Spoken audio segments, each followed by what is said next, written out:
अस्सलाम वालेकुम नाज़रीन, प्रोग्राम बिहाइंड द न्यूज़ में मां आवां जो मेज़बान नईम सूर।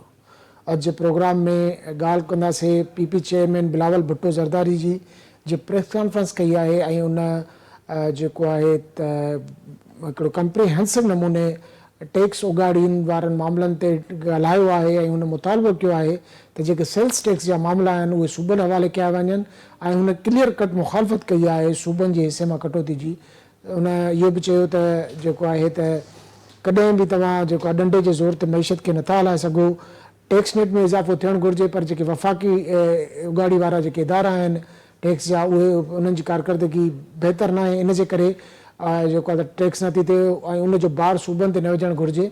त इन सॼी सूरत हाल ते अॼु असां ॻाल्हाइण जी कोशिशि कंदासीं, पर सभ खां पहिरियां अचो तव्हांखे ॾेखारियूं त बिलावल भुट्टो ज़रदारी साहब चयो छा आहे। जानबूझ के हमारा पॉलिसी है कि सेल्स टैक्स ऑन सर्विसेज पे सिंध का जो टैक्स रेट है वो बाकी सूबों का कम होगा, ताकि बिजनेस कम्युनिटी के लिए ये कंपेटिटिव माहौल हो और वो चाहे कि हमारे यहाँ ये कारोबार करे। जहाँ दूसरे सूबे ने अपने सेल्स टैक्स और सर्विसेज को जमा करने के लिए एक अग्रेसिव पॉलिसी अपनाया है, सूबा सिंध का पॉलिसी वैसे फिस्कल स्पेस में और रेवेन्यू जनरेशन में एग्रेसिव रहा है, लेकिन हमारा अप्रोच जो बिजनेस कम्युनिटी के साथ रहा है इस टैक्स को जमा करने में वो एक ऐसे रहा है कि हम इनको इंकरेज करना चाहते हैं कि आप हमारा टैक्स नेट में आ जाएं और ऐसे माहौल पैदा करें जिससे हमारा टैक्स नेट में इजाफा हो और सालों साल हमारा फिर सेल्स टैक्स ऑन सर्विसेज का जो कलेक्शन है वो बेहतर रहा है। और वैसे ही हम तजवीज़ दे सकते हैं वफाकी हुकूमत को कि हमें FPR को सबसे पहले एक वफाकी इदारा बनाना चाहिए जिसमें तमाम सूबे के वैसे नुमाइंदगी हो, और फिर को इनको ऐसे पुलिस का या किसी दूसरा लॉ एनफोर्समेंट एजेंसी बनाने के बजाय उनको एक ऐसे इदारा बनाना चाहिए जिसके ना सिर्फ अवाम का कॉन्फिडेंस हो मगर बिजनेस कम्युनिटी का कॉन्फिडेंस हो, और हम अपने कंट्रीब्यूटिंग शहरियों को इस तरीके से कदर करें कि हम अपना टारगेट को भी वसूल कर सके, हम ये रेवेन्यू जनरेशन भी कर सके, और जिस अंदाज से आप हमें तजवीज़ दे रहे थे उस अंदाज से हो कि टैक्स एक जिम्मेदारी हो लेकिन एक बोझ ना बने और तरक्की का वो रास्ता ना रुके। हमारा एक इस वक्त रिक्वेस्ट है वफाकी हुकूमत से कि बहुत से कॉन्वर्सेशंस हैं कि वफाकी हुकूमत के मुआशी मुश्किलात हैं, और वफाकी हुकूमत के मुआशी मुश्किलात में दूर करना वो किसी एक सूबा का नहीं, हम सब का जिम्मेदारी है। हम सब महब वतन पाकिस्तानी हैं। अगर इस्लामाबाद के लिए या वफाकी हुकूमत के लिए कोई मसला है तो वो वैसे ही लाहौर के लिए मसला है, जैसे कराची के लिए मसला है, जैसे क्वेटा के लिए मसला है, जैसे। मगर उस मसला का हल मैं समझता हूँ कि ना कि ये कि हम FPR को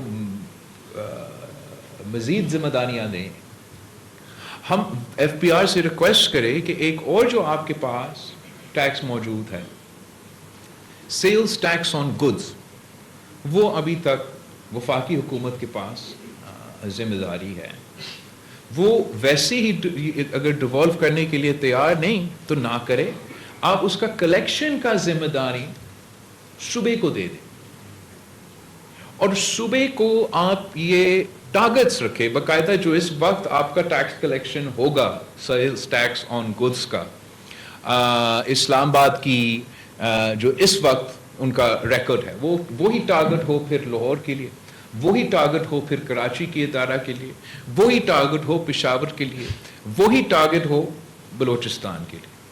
और अगर हम आपकी टारगेट को मीट करते हैं या आप उसमें इजाफा भी करें तो आपका इजाफी टारगेट को हम मीट करते हैं तो वो पैसा पूरा का पूरा हम वफाकी हुकूमत को देने के लिए तैयार होंगे और वो अपने मुआशी मुश्किलात दूर करने में थोड़ा बहुत कामयाब उससे होंगे। मैं साथ साथ ये भी कहने के लिए तैयार हूँ, वैसे कहता आ रहा हूँ, मैंने खान साहब के दौर में भी कहा, मैंने पिछले PDM के हुकूमत में कहा, आज भी कह रहा हूँ कि अगर हम आपके टारगेट को मीट नहीं करते फिर उस सूरत में आप हमारा पैसे काटें और हमारा पैसा सिर्फ वो टारगेट आप पूरा करें।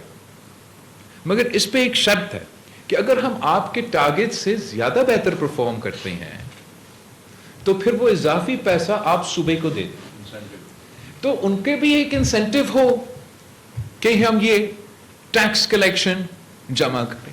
जो इंडिपेंडेंट रिपोर्ट्स इस वक्त के हैं, जो ना पीपल्स पार्टी का ना किसी इदारे का, जो इंडिपेंडेंट रिपोर्ट्स है, वो कहते हैं कि 3 ट्रिलियन का लीकेज है आपका सिर्फ सेल्स टैक्स ऑन गुड्स की हवाले से। तो मेरे मानना ये है कि हम इसका इस किस्म का सोल्यूशन भी निकाल सकते हैं जिससे पूरा जो वफाकी हुकूमत का कंसर्न है NFC अवार्ड और ये बाकी चीज़ों को इस तरीके से फिर मसले में आ जाते हैं कि हम डिसेंट्रलाइजेशन के थ्रू, इंसेंटिव करने के थ्रू उनके भी जो मुआशी मुश्किलात है वो दूर कर सकें। जी नाज़रीन, PP चेयरमैन बिलावल भुट्टो ज़रदारी साहब जो ॻाल्हियूं मां ॿुधियूं, उन्हनि क्लियर कट हिकु त सूबनि जे हिसे मां कटौती जी मुखालफ़त कई आहे, ॿियो हिकिड़ो मुतालबो कयो आहे त जेका सेल्स टैक्स जी उगाड़ी आहे उहा सूबनि हवाले कई वञे, छाकाणि त उन्हनि जी इहा बि ॻाल्हि हुई त जेका टैक्स उगाड़ियुनि में जेका सूबनि जी कारकर्दगी आहे उहा वफ़ाक़ खां बहितर आहे। जेके वफ़ाक़ी टैक्स उगाड़ी वारा इदारा आहिनि उहे जेको आहे टैक्स उगाड़ी में उन्हनि जी कारकर्दगी सुठी न आहे। त उन्हनि इहा बि ॻाल्हि कई त मईशत डंडे जे ज़ोर ते नथी हलाए सघिजे। असांजे मुल्क जी मईशत बदकिस्मती सां ॾींहों ॾींहुं जेको आहे वञे पई, जेको आहे घटि थींदी आहे। टैक्स उगाड़ी वारो जेको शोबो आहे उहो उन ते सिंध गवर्नमेंट अक्सर इन ॻाल्हि जी शिकायत कंदी रही आहे त टैक्स उगाड़ी वारा जेके इदारा आहिनि उहे सही तरह टैक्स नथा उगाड़नि, जंहिंजे नतीजे में कॾहिं अरिड़हीं तरमीम खे रोल बैक करण जी ॻाल्हि कई थी वञे, कॾहिं NFC मां सूबनि जो हिसो घटाइण जी ॻाल्हि कई थी वञे। त इन सॼे सूरत हाल ते ॻाल्हाइण लाइ असांखे वीडियो लिंक ते जॉइन कयो आहे PP सेनेटर ज़मवीर घुमरो साहब। पाण कानूनदान बि आहिनि, PP जा सेनेटर बि आहिनि ऐं ओवरऑल जेको सिंध जो मामला हूंदा आहिनि उन्हनि ते उनजी सुठी ग्रिप आहे। ज़मीर साहब, तव्हांखे वेलकम कयूं था प्रोग्राम में। महिरबानी, थैंक यू। ज़मीर साहब, बिलावल भुट्टो ज़रदारी जेको पहिरियों दफ़ो न आहे जो उन्हनि इहा ॻाल्हि कई हुजे त जेका सिंध मां टैक्स जी उगाड़ी थींदी आहे या सूबा ओवरऑल जेका टैक्स उगाड़ी वफ़ाक़ खे ॾींदा आहिनि उहा उनजी कारकर्दगी वफ़ाक़ी इदारा जे FBR आहे या ॿिया इदारा आहिनि उन्हनि खां बहितर रही आहे। ऐं उन्हनि क्लियर कट हिकिड़ो मुतालबो बि कयो आहे अॼु त जेका सेल्स टैक्स जी उगाड़ी आहे उहा सूबनि हवाले कई वञे। ऐं ॿी ॻाल्हि उन्हनि इहा बि कई त मईशत खे डंडे जे ज़ोर ते नथो हलाए सघिजे। त इहे जेके सॼियूं ॻाल्हियूं PP चेयरमैन साहब कयूं आहिनि, तव्हां छा था सम्झो त बार बार चवण बावजूदि जेका वफ़ाक़ी इदारा आहिनि हूअं त वफ़ाक़ी हुकूमत वॾा दावा कंदी आहे त FBR खे डिजिटाइज़ कयो वियो आहे ऐं उनजूं जेको आहिनि त जेका कारकर्दगी आहे उहा बहितर थी आहे, पर जेके नंबर्स असां ॾिसूं था त उहा बहितर न आहे। मुंहिंजे ख़्याल में बिलावल भुट्टो ज़रदारी साहब जेको आहे तमामु आम ॻाल्हियूं कयूं आहिनि। आम ॻाल्हि हिकिड़ी इहा आहे त मईशत खे डंडे जे ज़ोर ते नथो हलाए सघिजे ऐं इहा फैक्ट आहे। अॻ में बि प्रेसिडेंट साहब आसिफ ज़रदारी साहब चयो त मईशत खे तव्हां नएब ऐं मईशत गॾु नथा हली सघनि। त इहो जेको डंडे वारो सिलसिलो आहे उहो पाकिस्तान न हली सघियो आहे। ऐं ॿी ॻाल्हि जेका आहे त सूबनि जी जेका सेल्स टैक्स एंड सर्विसिस ते परफॉर्मेंस आहे, जेको सेल्स टैक्स एंड सर्विसिस पहिरियों जेको आहे सो 18th अमेंडमेंट खां पहिरियों जेको आहे FBR कलेक्ट कंदो हुयो प्रोविंशियल टैक्स। त हींअर जेको आहे सो प्रोविंसिस पिया उनखे कलेक्ट कनि त उन्हनि जी जेका कारकर्दगी आहे प्रोविंसिस जी उहा FBR खां तमामु सुठी आहे। त उन जे करे बिलावल साहब जेको आहे सो उन्हनि खे चयो त FBR जो जेको सेल्स टैक्स एंड गुड्स आहे जेको दुनिया में जेको आहे प्रोविंशियल टैक्स आहे, ऐं पर हाणे असांजे कॉन्स्टिट्यूशन में फेडरल आहे, फेडरल गवर्नमेंट उनखे रिकवरी करे थी, त उनजी कलेक्शन सूबनि खे ॾियो। ऐं जेकॾहिं सूबा जेको आहे सो उनखां वधीक जेको आहे सो जेको तव्हांजो टारगेट हुजे अचीव कनि त उहे पैसा वधियल जेको आहे सूबनि जे हवाले कयो। ईअं तव्हांजो बि मसइलो हल थी वेंदो ऐं असांजो बि हल थी वेंदो। ऐं उनखां पोइ जेको आहे सो जेको सेल्स टैक्स एंड गुड्स ते आहे उहे उन ॾाढी इंपॉर्टेंट ॻाल्हि कई त उन में 3 ट्रिलियन माना 3000 बिलियन जी जेको आहे सो सिल्पेज आहे। त मुंहिंजे ख़्याल में फेडरेशन खे जेको आहे सो IMF रुगो 1800 या 2000 अरब ॾींदो आहे। तव्हांजी हिकिड़ी टैक्स में जेको आहे सो एतिरी सिल्पेज आहे। ऐं ॿियो फेडरल जेको आहे सो FBR जेको आहे को फेडरल इदारो न आहे, उन में सूबनि जी रिप्रेज़ेंटेशन न आहे, त उनखे इंसेंटिव न आहे त जेको आहे सो हू छो टैक्स वसूल कंदा सूबनि ते ख़र्च करण लाइ। उनजे करे इहे तमामु आम ॻाल्हियूं आहिनि त बजाए जो फेडरल गवर्नमेंट जेको आहे सो NFC मां सूबनि जो जेको तमामु घटि हिसो आहे 30% आहे टोटल रेवेन्यू जेको सूबनि खे ॾियनि था, 19,000 अरब मां 6,500 अरब सूबनि खे मिलनि था। त मुंहिंजे ख़्याल में उन खे कट करण जे बजाए रेवेन्यू खे वधाइण जी ज़रूरत आहे ऐं उहो सूबनि जे एफर्ट सां ई वधी सघे थो रेवेन्यू, जंहिंसां जेको आहे सो फेडरल गवर्नमेंट खे फ़ाइदो थींदो, सूबनि खे फ़ाइदो थींदो ऐं सॼी फेडरेशन खे फ़ाइदो थींदो, मुल्क खे फ़ाइदो थींदो। हींअर डंडे जे बुनियाद ते जेको आहे जेको FBR रिकवरी करे थो उन सां जेको आहे सो बिज़नेसमैन बि कावड़ियल आहिनि, उन सां जेको आहे सो तमामु प्रोफेशनल्स जेके आहिनि उहे बि कावड़ियल आहिनि। त त ॾंडे जे ज़ोर ते जेको पॉलिसी अप्लाई थी वञे उहा उन सां टैक्स जेको आहे सो कलेक्ट न थींदी आहे। जीअं असां वटां सेल्स टैक्स सर्विसिस असीं कलेक्ट कयूं था त असीं एनकरेज कयूं था मुख़्तलिफ़ सेक्टर्स खे त तव्हां टैक्स ॾियो ऐं असांजो फ्रेंडली जेको आहे उहो रवैयो आहे उन्हनि सां। पर सही FBR जो जेको रवैयो आहे, छो त FBR is not a federal institution, उते प्रोविंसिस जी रिप्रेज़ेंटेशन ई कोन्हे ऐं पॉलिसी जेका आहे उहा फेडरल गवर्नमेंट ठाहींदी आहे। पर फेडरल गवर्नमेंट जो जेको पॉलिसी बोर्ड आहे, हिकिड़ो FBR आहे, फेडरल गवर्नमेंट जो पॉलिसी बोर्ड आहे जंहिंजो आउं जी बि जी मेंबर आहियां। उन जो गुज़िरियल 1.5 साल में हिकिड़ी मीटिंग बि कोन थी आहे। त पॉलिसी बि जेको आहे फेडरल गवर्नमेंट जेको आहे सो इलेक्टेड गवर्नमेंट नथी ठाहे ऐं FBR खे डंडे जे ज़ोर ते जेको हलाए थो वञे, इहो तमामु ख़राबु आहे मुल्क जे इकनॉमी लाइ। अच्छा ज़मीर साहब, जीअं तव्हां ॻाल्हि कई त इहो हिकिड़ो 3 खरब रुपयनि जी लीकेज जी बि ॻाल्हि कई बिलावल भुट्टो ज़रदारी साहब, ऐं असां ॾिठोसीं क़ौमी मालियाती कमीशन जो जेको तारीफ़ी इजलास थियो उन में 9 वर्किंग 8 या 9 वर्किंग ग्रुप ठाहिण जी ॻाल्हि कई वई। त उन खां पोइ फस्ट टाइम आहे त बिलावल भुट्टो ज़रदारी साहब इन मामले ते ॻाल्हायो आहे त छा बिलावल भुट्टो ज़रदारी जी जेका इहा स्टांस वरितो आहे, छो त उन्हनि जो शुरूअ खां ई वठी आहे ॻाल्हि इहा ई कई आहे त सूबनि जो हिसो घटि न थिए।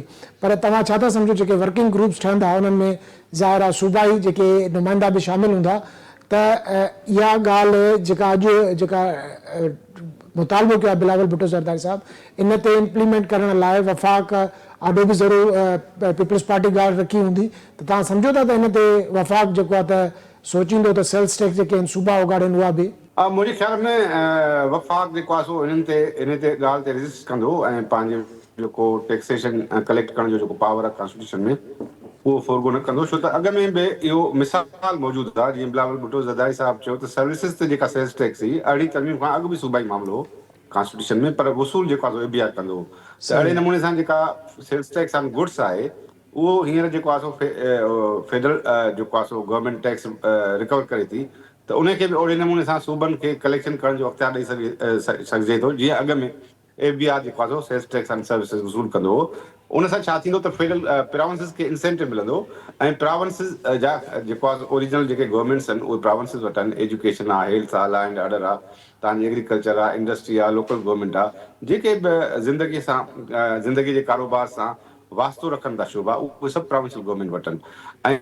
ऐं federal government is a supportive government ऐं उन्हनि जो मोस्टली जेको ख़र्च आहे उहो नॉन डेवलपमेंटल ख़र्च आहे। उनजो डेवलपमेंट ख़र्च न आहे। 1000 जी उहो जेको आहे PSDP अथनि, उन खां सवाइ सॼो जेको बि उन्हनि जो ख़र्च आहे उहो नॉन डेवलपमेंटल आहे।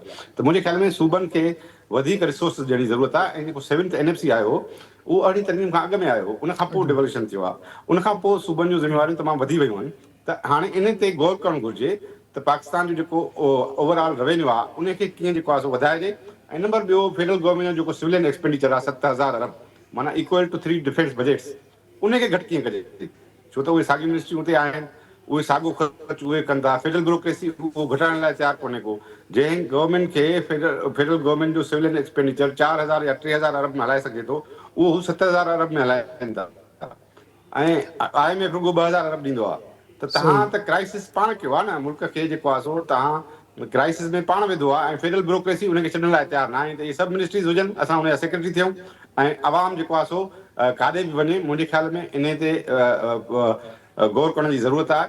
ऐं जेका IMF जी रिपोर्ट आहे उहा बि अखियूं खोले थी त IMF खे तव्हां जेको आहे सो शो भला IMF जो प्रोग्राम 2000 अरब लाइ जेको आहे IMF असांखे जो शो आहे, शो असां जेको आहे सो पंहिंजो फेडरल गवर्नमेंट जो सिविलियन एक्सपेंडिचर जेको आहे 3000 ताईं आणे 4000 अरब बचाए सघनि था।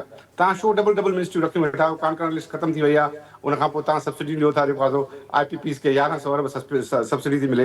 इहे जेके बि एक्सपेंडिचर आहिनि तव्हां घटि कंदव त 3-4000 अरब आराम सां तव्हां बचाए सघो था।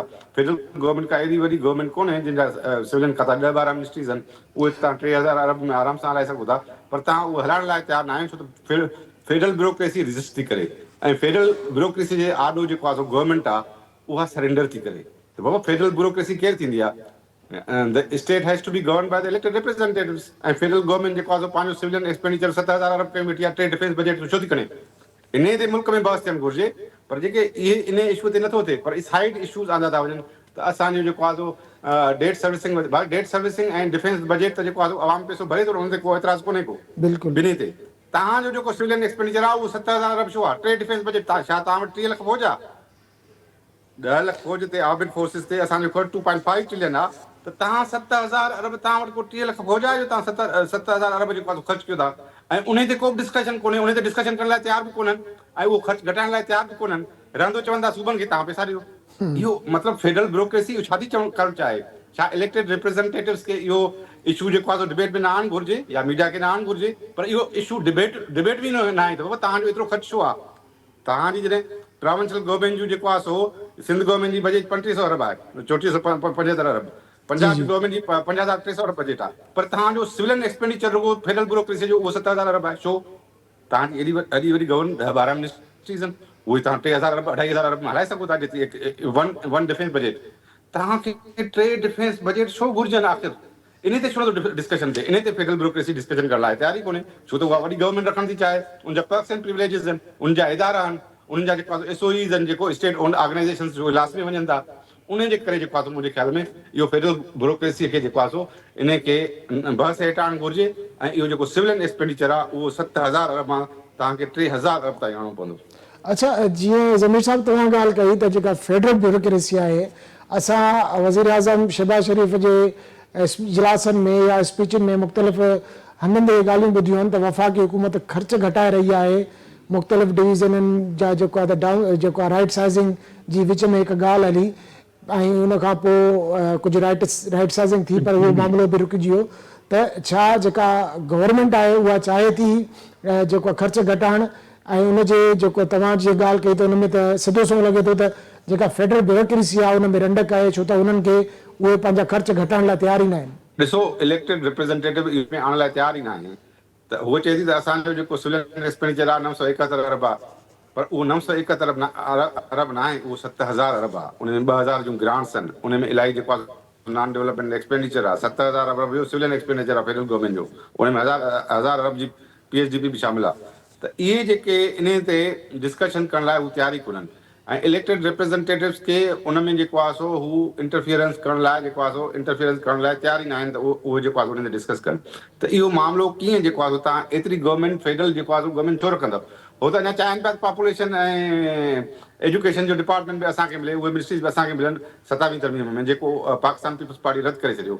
माना उनखे इन करे पिया चाहिनि त असांखे जस्टिफिकेशन मिले त इहे 7000 अरब जेके असां ख़र्च कयूं था इहे असां ख़र्च कंदा रहूं। बाबा तव्हां डिफेंस बजट जी जेके 1 मिलियन आर्मड फोर्सिस आहिनि, जिन वटि जेको आहे सो एतिरो जेको आहे सो पंहिंजो फोर्स आहे, उन ते असीं 2.5 ट्रिलियन जेको आहे ख़र्च था कयूं, त तव्हां ते असां जेको आहे 7000 अरब छो ख़र्च कयूं, 7 ट्रिलियन छो ख़र्च कयूं? तव्हांजी त ओतिरी बजट हुजणु घुरिजे न जेतिरी डिफेंस बजट आहे। This is the question which is not being discussed, which is not being debated.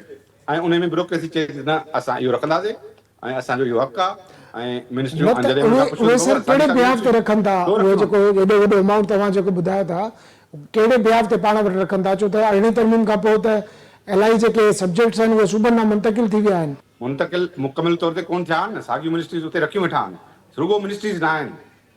उन में जेको आहे तव्हांजी जेको आहे सो IPPs आहिनि, फॉर एग्जाम्पल 1100 अरब उन्हनि खे था ॾियनि। छा 1100 इलेक्ट्रिसिटी जी जेका डिस्ट्रीब्यूशन आहे, इवन उहा प्रोविंशियल सब्जेक्ट आहे आर्टिकल 157 में, उहा तव्हां डिस्कोस जेको आहे प्रोविंस खे छो नथा ॾियो? तव्हां छो था भरियो? रहंदो वरी चवंदा असां हुनखे प्राइवेटाइज़ कंदासीं। प्राइवेटाइज़ छो कंदो? तव्हां प्रोविंस जो सब्जेक्ट आहे, तव्हां प्रोविंस जे हवाले कयो, तव्हांखे उहे 1100 अरब उहे बचंदा। त ही माना जेको आहे वरी चवंदा त न असांजो त इंटरनेशनल इदारनि सां जेको ॻाल्हियूं था कयूं, उनजे करे एजुकेशन बि ज़रूरी आहे, हेल्थ बि ज़रूरी आहे, शादी ज़रूरी आहे। इन लाइ त पोइ त ज़रात ते बि ॻाल्हाईंदो, ज़रात बि ज़रूरी आहे, पोइ इरिगेशन बि ज़रूरी आहे, लोकल गवर्नमेंट बि ज़रूरी आहे, पोइ त सभु खाधा तव्हां रखो। मतिलबु जस्टिफिकेशन ॾिसो उन्हनि जी। बाबा तव्हांखे इंटरनेशनल जेको आहे सो फोरमन ते वञण लाइ फॉरेन मिनिस्ट्री आहे, उहा एग्रीमेंट कंदी आहे। ऐं पाकिस्तान में जेको आहे 5 गवर्नमेंट्स आहिनि, 4 सूबाई आहिनि, हिकिड़ी फेडरल गवर्नमेंट आहे, ऐं कोऑर्डिनेशन CCI जे लेवल ते थींदी आहे। तव्हांजो हेतिरा 7000 अरब मुल्क खे जेको आहे तव्हां भींग करे छॾियो आहे, तव्हांखे 7000 अरब आवाम छो ॾे? हेॾो को नंढो टैक्स थोरो ई आहे। IMF जी ज़रूरत ई न आहे मुल्क खे। इहो जेकॾहिं civilian expenditure comes down to 3000 to 2.5 trillion, जेतिरो डिफेंस जो ख़र्च आहे, उहो डिफेंस जो मौजूदा सूरत जे हाल करे मां उनखे घटि नथो करे सघिजे, छो त मौजूदा जेका बॉर्डर्स जी सूरत हाल आहे उहा गंभीर आहे। पर उन खां वधीक जेको आहे सिविलियन एक्सपेंडिचर फेडरल गवर्नमेंट जो 2.5 ट्रिलियन खां वधीक न हुजणु घुरिजे, पर उहो ख़र्च घटाइण लाइ तयार ई कोन्हनि। IMF खे ज़ोरी था वठी अचनि त असांखे अञा वधीक पैसा ॾियो। IMF जी असांखे ज़रूरत ई कोन्हे का। सिविलियन एक्सपेंडिचर फेडरल गवर्नमेंट जो घटायो, मिनिस्ट्रियूं घटायो, इहे IPPs खे तव्हां जेको आहे छो था ॾियो सब्सिडीज़ घटायो, तव्हां पंहिंजा एक्सपेंडिचर्स घटायो, ॻाल्हि ख़तमु। माण्हुनि खे जेको इन क्राइसिस में विधो आहे, महांगाई, बेरोज़गारी जेको बि आहे, उहो सॼो फेडरल ब्यूरोक्रेसी जे सिविलियन एक्सपेंडिचर जे करे आहे, जेको डिस्कशन बि न आहे, हिन डिबेट में आहे मुल्क में। न त ज़मीर साहब, जीअं तव्हां ॻाल्हि कई, इहा ॻाल्हि डिस्कशन में बि न आहे। ऐं असां ॾिसूं था त वफ़ाक़ी हुकूमत जेका बि अचे थी हाणे मुस्लिम लीग नून जी हुकूमत आहे त छा जे तव्हां ॻाल्हि कयो था तव्हां हुन जा इलाही बि आहियो मुस्लिम लीग नून जा या उन्हनि जी सपोर्ट कई अथव बिल्कुलु तव्हां हुकूमत में शामिलु आहियो पर तव्हां नथा सम्झो त जेका हुकूमत खे इन पासे ॾे स्टेप फॉरवर्ड करणु घुरिजनि उन जे लाइ उन्हनि जा ख़र्च घटाइण लाइ छो त जीअं तव्हां था चओ त जेकॾहिं इहे ख़र्च घटाइजनि त असांखे IMF जी ज़रूरत ई न पवंदी पोइ आख़िर छा सबबु आहिनि जो हुकूमत बि चाहे थी त IMF ॾांहुं न वञूं ऐं जेके ज़ाहिर हुकूमत जूं कोलिशन या हिमायती पार्टियूं आहिनि उहे बि डेफिनेटली इहो ई चाहींदियूं छो त काई बि हुकूमत न चाहींदी त असां कर्ज़ वठी करे मामला हलायूं त पोइ आख़िर बैरियर कहिड़ो आहे उन्हनि खे जेको आहे त उन्हनि जा ख़र्च घटाइण में जेको आहे त छो त ऑर्डर त ओवरऑल हुकूमत खे ॾियणो आहे ब्यूरोक्रेसी खे त हुनखे उबे करिणो आहे बिल्कुलु गवर्नमेंट जा इताद ॾियूं ऐं गवर्नमेंट ठाहिण जेको आहे सो पाकिस्तान जी कॉन्स्टिट्यूशन में हिकिड़ी ड्यूटी आहे त गवर्नमेंट जेको आहे सो फेडरल गवर्नमेंट ते हूंदी उनजे करे असां पहिरियों ई जेको आहे सो पार्लियामेंट में बिलावल भुट्टो ज़रदारी साहिबु जेको आहे चयो त जेका भली PTI हुजे या PMLN खे इहो चयो हो बाक़ी ज़ाहिर हो इहो जेको आहे सो वक़्तनि बवक़्तनि इन्हनि इशूज़ खे जेको आहे सो असां जीअं बिलावल भुट्टो ज़रदारी साहिबु अॼु इंपॉर्टेंट इशू जेको आहे टेकअप कया आहिनि अहिड़े नमूने सां असां सिविलियन एक्सपेंडिचर जो इशू बि असीं जेको आहे सो टेकअप कंदा रहिया आहियूं गवर्नमेंट सां त सिविलियन एक्सपेंडिचर पंहिंजो घटायो ऐं अरिड़हीं तरमीम ते मुकमल तौर ते लेटर एंड स्क्रिप्ट में अमल कयो पर गवर्नमेंट हिते रेजिस्टेंस आहे फेडरल ब्यूरोक्रेसी जी रेजिस्टेंस आहे उहे चवंदा जेतिरियूं मिनिस्ट्री हूंदियूं वधीक ओतिरा असांजा घणा प्रमोशन थींदा जेतिरियूं मिनिस्ट्रीज़ हूंदियूं ओतिरा स्टेट ओन एंटरप्राइज़िस हूंदा उन ते असां जेको आहे चेयरमैन ऐं MD थींदासीं ऐं वॾे पैमाने ते जेको आहे सो उहे कॉर्पोरेशन्स आहिनि उन्हनि खे रखी वेठा आहिनि त मुंहिंजे ख़्याल में जेका रेजिस्टेंस आहे उनखे टोड़णो पवंदो जेका मुल्क जे मफ़ाद में न आहे जेका फेडरेशन जे मफ़ाद में न आहे ऐं उहा ब्यूरोक्रेसी जेका आहे उहा उनखे ज़बरदस्ती रखी वेठी आहे जेके लास्ट गिविंग जेको आहे सो इंस्टीट्यूशन्स आहिनि स्टेट ओन्ड एंटरप्राइज़िस आहिनि ऐं उहे रखी वेठी आहे उनखां पोइ सिविलियन एक्सपेंडिचर खे उहा घटि करण लाइ तयारु न आहे ऐं डिबेट खे ओॾां वठी नथा वञनि ऐं वरी चवनि था सूबनि जो सूबा असांखे वधीक पैसा ॾियनि त असां वटि जेको आहे जेको बर्डन आहे उहो डिफेंस ऐं डेट सर्विसिंग जो आहे डेट सर्विसिंग ऐं डिफेंस ॾियनि था न माण्हू तव्हांजो असली इशू जेको आहे सो सिविलियन एक्सपेंडिचर जो आहे तव्हां उहो ख़तमु कयो न हीअ बहानो ॾियनि था डेट सर्विसिंग ऐं डिफेंस जो जिन ते को क्वेश्चन कोन्हे उहो त डेट सर्विसिंग तव्हांखे ॾियणी आहे कर्ज़ु तव्हांखे वापसि करिणो आहे तव्हांखे जेकॾहिं जेको आहे सो डिफेंस बजट उहा तव्हांखे ॾियणी आहे एक्चुअली जेको इशू आहे उहो सिविलियन एक्सपेंडिचर जो आहे उहो घटाइण लाइ तयारी न आहिनि न उनखे डिबेट ठाहिण लाइ तयारु न आहिनि उनजे करे ई उनखे डाइवर्शन कंदा डिफेंस बजट ॾे डेट सर्विसिंग ॾे असां ते उहो वॾो ज़ोर आहे उहो असां ते वॾो बर्डन आहे इन जे करे सूबा उन में शेयर कनि बसि सूबा उन में शेयर तव्हां पंहिंजो सिविलियन एक्सपेंडिचर घटायो न 4000 अरब घुरायो तव्हां 3000 में जेको आहे तव्हां 12-13 मिनिस्ट्रीज़ आहिनि उहे हलायो न तव्हां 43 डिवीजन छो रखी वेठा आहियो तव्हां SOEs छो रखी वेठा आहियो त तव्हां सब्सिडीज़ छो था ॾियो पंहिंजो IPPs खे 1100 अरब जी सब्सिडी आहे तव्हां बिजली सूबनि जे हवाले करे छॾियो हिन जे आर्टिकल 157 में लिखियलु आहे त सूबा बिजली ॾींदा ऐं सूबा लाइनियूं विछाईंदा सूबा टैरिफ मुक़ररु कंदा सूबा कंजम्पशन टैक्स आणंदा उहो ॾियण लाइ तयारी कोन्हनि माना हिते एॾी रेजिस्टेंस आहे जा सब्जेक्ट CCI जे हवाले कयो जे रेलवेज़ आहे गैस आहे तेल आहे आयल आहे उन में ऑर्गेनाइज़ेशन्स आहिनि उहे CCI जा सब्जेक्ट आहिनि त हू कॉन्स्टिट्यूशन ते जेको आहे सो अमल करण जे लाइ रेजिस्टेंस आहे वॾी ऐं पाकिस्तान पीपल्स पार्टी कोशिशि कई आहे तमामु घणी कोशिशि कई आहे within the parliament outside the parliament त अहिड़ी तरमीम ते अमल थींदो त माण्हू ख़ुशहाल थींदा अहिड़ी तरमीम ते अमल थींदो त बेरोज़गारी जेको आहे सो घटिबी अहिड़ी तरमीम ते अमल थींदो त सिविलियन ब्यूरोक्रेसी जो जेको सिविलियन एक्सपेंडिचर आहे उहो घटि थींदो पर उन में अञा रेजिस्टेंस आहे ऐं असीं जेको आहे सो कॉन्स्टेंटली जेको आहे सो इनखे टेकअप कंदा रहंदा आहियूं गवर्नमेंट मां ज़ाहिरात गवर्नमेंट खां जेको आहे सो कंहिं बि हिकु इशूज़ ते जेको आहे सो विड़ी ऐं ॿाहिरि नथो निकिरी सघिजे उन में ॿिया बि इशूज़ कनेक्टेड हूंदा आहिनि मुंहिंजे ख़्याल में इन ते डिबेट करण जी ज़रूरत आहे सिविलियन एक्सपेंडिचर खे डिबेट में आणण जी ज़रूरत आहे जीअं माण्हू सेंसिटाइज़ थींदा त उहे चवंदा त भाऊ फेडरल गवर्नमेंट जो हेतिरो छो ख़र्चु आहे कहिड़े हिसाब सां पोइ सूबनि खे 6000 अरब था मिलनि फेडरल सिविलियन एक्सपेंडिचर 7000 अरब आहे अच्छा ज़मीर साहब बिल्कुलु तव्हांजी ॻाल्हि बिल्कुलु सही आहे त सूबनि खे हिकिड़ा पैसा था मिलनि उन खां वधीक जेको वफ़ाक़ी ब्यूरोक्रेसी आहे उन्हनि जो सिविल एक्सपेंडिचर इहो आहे पर असां जॾहिं असां ॾिसूं था त मुस्लिम लीग नून जी हुकूमत आहे पीपल्स पार्टी बि चाहे थी इहो ऐं जॾहिं बि असां ॻाल्हियूं ॿुधूं था 27वीं तरमीम जूं वरी 28वीं तरमीम जूं ॻाल्हियूं ॿुधूं था त उन में हमेशह असां ॿुधो आहे त 18वीं तरमीम खे रोल बैक करण जूं ॻाल्हियूं थींदियूं आहिनि त जेके सियासतदान आहिनि ज़ाहिरी ॻाल्हि आहे जेके हाणे ॻाल्हियूं हलनि पियूं NFC जे इजलास खां अॻु में त उन में जेके तजवीज़ूं हुयूं उन में सूबनि जो हिसो घटाइण जी ॻाल्हि हुई त उन में पंजाब जो 10% हिसो घटि पियो थिए सिंध जो 0.5% हिसो ज़ाहिर आहे हुन ते वर्किंग ग्रुप ठहिया आहिनि ॻाल्हियूं थींदियूं ईअं कोई बि सूबो सरेंडर पंहिंजो हिसो न कंदो त आख़िर जीअं तव्हां था चओ त इहे जेके सिविलियन एक्सपेंडिचर आहिनि उन्हनि खे मामलनि खे डिस्कस छो नथो कयो वञे बजाए उनखे जो सूबनि जो हिसो घटाइण जूं ॻाल्हियूं थियनि थियूं?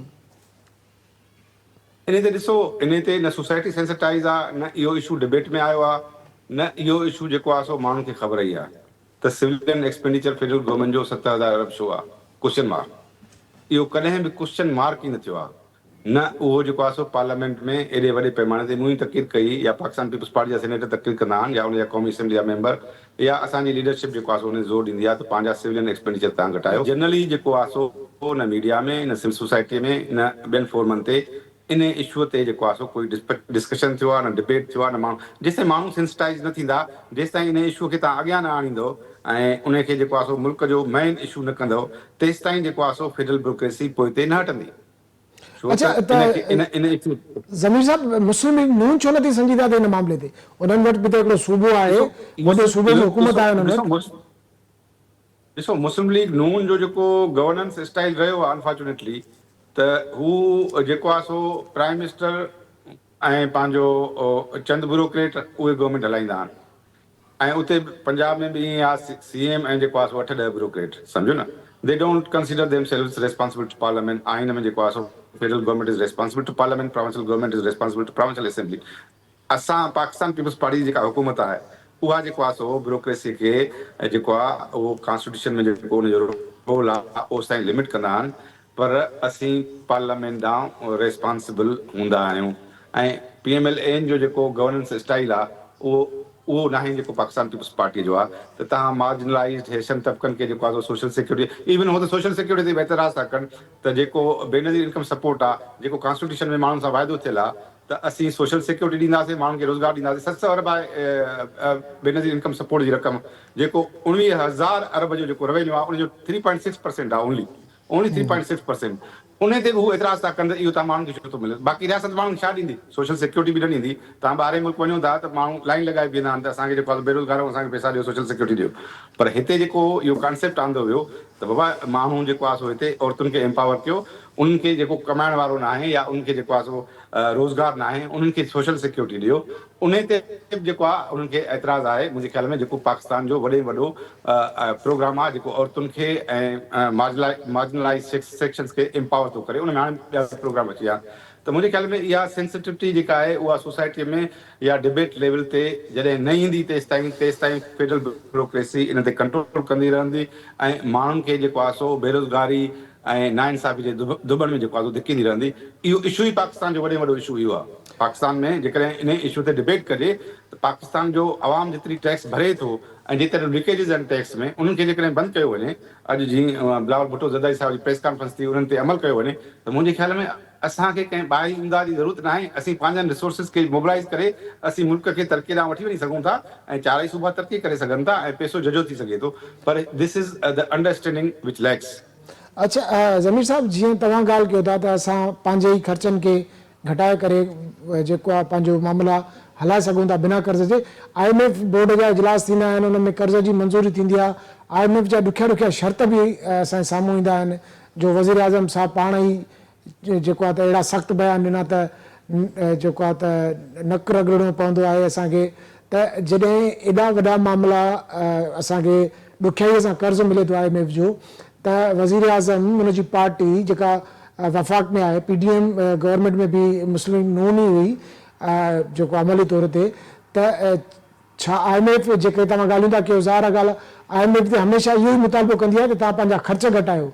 पोइ जॾहिं असांजो सिविलियन एक्सपेंडिचर एतिरो हूंदो जेतिरी सूबनि खां बि जेको आहे त वधीक हूंदो, त पोइ उन बावजूद बि ॾुखियनि शर्तनि ते कर्ज़ वठिणो थो पवे असांखे। त आख़िर जेका वफ़ाक़ में वेठल गवर्नमेंट आहे नून लीग जी, उहा उन मामले खे एड्रेस छो नथी करे? हमेशह पीपल्स पार्टी छो कंदी आहे? ॾिसो, नून लीग चाहींदी आहे त फेडरल ब्यूरोक्रेसी ब्लोटेड हुजे, वधीक हुजे, छो त हुनजे कॉन्स्टिट्यूंसी जो इशू बि आहे, मोस्टली उहा उतां ईंदी आहे, ऐं उनजे करे उहा ब्यूरोक्रेसी खे अकाउंटेबल न कंदी आहे। पर असांजो मक़सदु आहे त जितां बि अचे ब्यूरोक्रेसी उहा अकाउंटेबल हुजे पार्लियामेंट ॾांहुं, उहा पंहिंजे एक्सपेंडिचर जे हवाले सां लीन हुजे ऐं उन ते घटि में घटि एक्सपेंडिचर थियणु घुरिजे, बजाए जो तव्हां उनखे ब्लोटेड कयो ऐं तव्हां जेको आहे सो नवां इदारा ठाहियो, नयूं नयूं अथॉरिटीज़ ठाहियो, उन ते ख़र्चु कयो, फेडरल गवर्नमेंट खे जेको कॉन्स्टिट्यूशनल मैंडेट आहे उनखां वधाए छॾियो। उहो सॼो भार जेको आहे सो माण्हुनि ते पए थो, सॼो भार जेको आहे सो माण्हुनि ते ईअं थो पए त महांगाई थी थिए ऐं तव्हां पोइ जेको आहे सो IMF ॾे जेको आहे वञो था ज़ोरी ज़बर, असांखे वञण जी ज़रूरत ई न आहे। मां तव्हांखे ॿुधायो IMF रुॻो ॾे थो 3 सालनि में जेको आहे सो 2000 अरब, माना तव्हांखे साल में 700 अरब ॾींदो आहे IMF। तव्हां जॾहिं 3 खां 4000 अरब जेको आहे बचाए सघो था त तव्हांखे छा ज़रूरत आहे छा? इहो माना वॾो इशू आहे मुल्क जो। पर इन इशूअ ते जेको आहे कॾहिं बि डिबेट इन जे करे न थियो आहे जो जेके इंट्रस्ट आहिनि फेडरल ब्यूरोक्रेसी जा, उहो उन ते जेको आहे सो लिड रखी वेठी आहे, मथां ढकणु रखी वेठी आहे त इन खे न सर उहे इंट्रस्ट आवाम खां त वधीक न आहिनि। ऐं सूबनि वटि त रिसोर्सिस तमामु घटि आहिनि। 6,500 8,000 सूबनि खे ॾियनि था, हुन मां चवंदा 1400 अरब तव्हां ख़र्च न कंदव, त माना तव्हां इन इफेक्ट सूबनि खे 6,500 अरब ॾिना ऐं 19,000 मां जेको रेवेन्यू आहे फेडरल गवर्नमेंट जो टैक्स ऐं नॉन टैक्स रेवेन्यू, जॾहिं 6,500 अरब ॾियो था त उहो 30% आहे। त जॾहिं जेको आहे सो तव्हां रुॻो सूबनि, ऐं इहो अदरवाइज़ हुजणु घुरिजे त 70% रेवेन्यू सूबनि वटि हुजणु घुरिजे ऐं 30% जेको आहे सो फेडरल गवर्नमेंट वटि हुजणु घुरिजे, ऐं 30% बि इलाही आहे, 20% हूंदो आहे नॉर्मली। त मुंहिंजे ख्याल में हींअर जेको फेडरल गवर्नमेंट जो रेशो आहे उहो 70% आहे ऐं सूबनि जो 30% आहे। ऐं तव्हां उन सां जेको आहे सो मुल्क में ख़ुशहाली नथा आणे सघो, छो त विफ़ाक़ में 4 सूबा आहिनि, हिकु federal government. Federal government is supportive government. Original जेके बि डिपार्टमेंट्स आहिनि उहे सूबनि वटि आहिनि, हेल्थ हुजे, एजुकेशन हुजे, लॉ एंड ऑर्डर हुजे, तव्हांजो जेको तव्हां नेम एनी डिपार्टमेंट जेका बि एक्टिविटी आहे उहा सूबनि में आहे। माण्हुनि जी ज़िंदगी जेको आहे सो असां जेके कंसर्न शयूं आहिनि उहे सभु सूबनि में आहिनि। Federal government is a facilitator, उन वटि अहिड़ा खाता आहिनि जेके सपोर्ट इन फॉरेन पॉलिसी आहे, डिफेंस पॉलिसी आहे, तव्हांजो फाइनेंस जी कलेक्शन आहे, तव्हांजी टैक्स जी, तव्हांजो स्ट्रेटेजिक कम्युनिकेशन आहे। 14% रोड्स जेको आहे स्ट्रेटेजिक रोड्स फेडरल गवर्नमेंट ठाहींदी आहे। अहिड़े नमूने सां तव्हांजी कॉमर्स आहे, एक्सपोर्ट इम्पोर्ट आहे, इहे शयूं जेको आहे फेडरल गवर्नमेंट वटि जेके सपोर्टिव आहिनि। बाक़ी जेको माण्हुनि जी ज़िंदगी सां तालुक़ु रखनि त उहो सूबनि वटि आहिनि। तव्हांखे एजुकेशन केरु ॾींदो, तव्हांखे हेल्थ केरु ॾींदो, तव्हांखे रोज़गार केरु ॾींदो, तव्हांखे ज़राअत में तरक़ी केरु कराईंदो, इंडस्ट्री में तरक़ी केरु कराईंदो, लोकल गवर्नमेंट केरु ॾींदो। Each and every activity is with the provincial government. उनखे जेसिताईं तव्हां पैसा न ॾींदो प्रोविंस खे त डेवलपमेंट कीअं थींदी? It's not possible. हाणे ही तव्हां जेको आहे सो एतिरो 7,000 अरब जो रेवेन्यू जेको आहे सो फेडरल ब्यूरोक्रेसी ते ख़र्च कयो था, दिस इज़ टोटल जो है वेस्ट। तव्हां हुनखे एॾे पैमाने ते पहुचाए छॾियो आहे जो हाणे हू जेको आहे इहो था चवनि त असीं त इहो ख़र्च न कंदासीं, इहो त घटि न कंदासीं। कीअं न घटि कंदव? This is the parliament's mandate and parliament should debate it. We have debated, I have made speeches त इहो फेडरल गवर्नमेंट जो जेको सिविलियन एक्सपेंडिचर आहे इहो तमामु वधीक आहे। अच्छा ज़मीर साहब, आख़िर में मां तव्हांखां इहो पुछंदुमि त जीअं NFC जो तारीफ़ी अवार्ड थियो 11हीं क़ौमी मालियाती अवार्ड जे लाइ, हाणे वरी जनवरी में कॉल थियल आहे इजलास, उन में वर्किंग ग्रुप बि ठहंदा, त ज़ाहिर आहे उहे ॻाल्हियूं थींदियूं जेके आयूं आहिनि BISP प्रोग्राम सूबनि खे हवाले करण जो या तालीम खे जेको आहे त सूबनि खां वापसि वठण जो, त पीपल्स पार्टीअ जो स्टांस छा हूंदो, मौक़िफ़ छा हूंदो, सिंध गवर्नमेंट जो मौक़िफ़ छा हूंदो? छो त अॼु त मुंहिंजे ख़्याल में बिलावल भुट्टो ज़रदारी जी प्रेस कॉन्फ्रेंस खां पोइ शयूं वाज़िह थियूं आहिनि त पीपल्स पार्टी कंहिं बि हिसाब सां सिंध जो हिसो घटाइण लाइ तयारु न आहे। त पीपल्स पार्टी जेके तव्हां अॼु ॻाल्हियूं कयो था, इहो ई जेको आहे केस पेश कंदी त जेके सिविलियन एक्सपेंडिचर आहिनि उहे घटि कयो, सूबनि जो हिसो घटाइण जी ज़रूरत आहे ई न? जो पीपल्स पार्टी आवाम जी नुमाइंदा पार्टी आहे, उहो त माण्हुनि जो केस पेश कंदी न। त पीपल्स पार्टी हमेशह माण्हुनि जो जेको आहे सो केस रखियो आहे। उहो 18वीं तरमीम हुजे, तव्हां 27वीं तरमीम वेल केतिरियूं ॻाल्हियूं थियूं, 26वीं तरमीम वेल केतिरियूं ॻाल्हियूं थियूं, हीअं थो थिए, हीअं थो थिए, हीअं थो थिए। पाकिस्तान पीपल्स पार्टी आवाम जी नुमाइंदा, करोड़े माण्हू हुनखे जेको आहे रिप्रेज़ेंट करे थी, उहा आवाम जे ख़िलाफ़ कीअं वेंदी? तव्हां ॾिठो हूंदो हुन में NFC वारी शइ बि न आई 27वीं तरमीम में, उन में एजुकेशन में न आई, उन में पॉपुलेशन प्लानिंग में न आई, उन में मजिस्ट्रेसी बि न आई। जेके बि आवाम जेको आहे सो मुखालिफ़ जेके प्रोवियंस हुआ उहे पाकिस्तान पीपल्स पार्टी न मञा। हींअर बि प्रोपेगेंडा आहे इहा, माण्हुनि खे ख़ौफ़ में जेको आहे सो विझण लाइ, सिंध जे आवाम खे ख़ौफ़ में विझण लाइ प्रोपेगेंडा आहे। नवां सूबा ठहंदा, नवां सूबा ठहनि त मज़ाक़ आहे छा? ईअं बसि ठही वेंदा नवां सूबा? ही आहे सॼो प्रोग्राम। 18वीं तरमीम खां पोइ जेको आहे जेके बि 3 इलेक्शन थियूं आहिनि उहे 18वीं तरमीम खे रोल बैक करण लाइ थियूं आहिनि। ऐं अनफॉर्चुनेटली जेको आहे सो असांजे लाइ पाकिस्तान पीपल्स पार्टी खां सवाइ 3 इलेक्शन्स में कंहिं बि पार्टी खे 2/3 मेजॉरिटी हासिल न थी सघी आहे। त उन जे करे जेको आहे सो असीं हिन पाकिस्तान जे कॉन्स्टिट्यूशन जेको क़ौमुनि खे जेको आहे सो प्रोटेक्ट करे थो, ऐं पाकिस्तान जे जेको आहे सो 18वीं तरमीम जेका क़ौमुनि खे प्रोटेक्ट करे थी, जेका सूबनि खे पंहिंजे हदुनि में जेको आहे सो इक़्तिदार आला सूबनि जो मञे थी, सूबनि जे अवाम जो, उन ते जेको आहे सो पाकिस्तान पीपल्स पार्टी कीअं कंप्रोमाइज़ कंदी? मुंहिंजे ख़्याल में त जेको सूबनि जो मफ़ाद आहे, ज़ाहिर आहे फेडरेशन जेको आहे सो उन में डिस्कशन थींदो आहे, ऐं Pakistan Peoples Party is always open minded. तव्हां भली बि डिस्कशन कयो, भली डिबेट कयो, पर जेको आहे सो हक़ीक़तूं जेके आहिनि उनखे तव्हां तब्दील नथा करे सघो। या सूबनि खे जेके एक्सपेंडिचर्स आहिनि उहे तव्हां जेकॾहिं घटि कंदव त जेको आहे सो सूबा कॾहिं तरक़ी कीअं थींदी पाकिस्तान जी तरक़ी जेको आहे सो सूबनि जे तरक़ीअ में समायल आहे ऐं उहा अहिड़ी तरमीम आहे ई इन जे करे ऐं जेकॾहिं तव्हां उनखे पोइ ते वठी वेंदव कंहिं बि तरीक़े सां त उहा तरक़ी न थींदी, उहो तव्हां पोइ ते वठी वेंदव तारीख़ खे। मुंहिंजे ख्याल में पाकिस्तान पीपुल्स पार्टी ऐं सिंध में तव्हां ॾिसो त पाकिस्तान पीपुल्स पार्टी जे इक़्तिदार जे दौरान जेको आहे सो मुंहिंजे ख्याल में जेको डेवलपमेंट जो कमु थियो आहे या अञा कमु करण जी ज़रूरत आहे, पर जेको डेवलपमेंट जो कमु थियो आहे, रोड इंफ्रास्ट्रक्चर जेको असांजो तबाह थी वियो 2022 में, या जेको आहे सो एजुकेशन ऐं हेल्थ में जेको आहे सो रेवोल्यूशनरी स्टेप वरिता आहिनि, उहो सिर्फ़ु अहिड़ी तरमीम जे करे आहिनि। उनजे करे अहिड़ी तरमीम मज़बूत थींदी त इन खां वधीक जेको आहे सो क़दम तव्हां खणी, रिसोर्सिस तव्हां वटि हूंदा तव्हां वधीक क़दम खणी सघो था। मुंहिंजे ख्याल में पाकिस्तान पीपुल्स पार्टी इहो ई चाहींदी, ओपन माइंडेड सां वई आहे NFC में, ऐं इहो ई फेडरल गवर्नमेंट ते जेको आहे ज़ोर ॾींदी त तव्हां जेको आहे सो जेको टैक्स कलेक्शन आहे उनखे वधायो ऐं मुंहिंजे ख्याल में सूबनि जो हिसो न घटायो त बहितर आहे। वरी वरी महिरबानी नाज़रीन, ज़मीर घुमरो साहिब जो मां ॻाल्हियूं ॿुधियूं, इंतिहाई जेके अहम ॻाल्हियूं हुयूं। उन्हनि जो इहो चवणु हो त वफ़ाक़ी जेका ब्यूरोक्रेसी आहे उहो सिविलियन एक्सपेंडिचर जेको आहे 7000 अरब आहे, उन जो जेको आहे घटाइण जी ॻाल्हि किथे डिस्कस ई नथी थिए।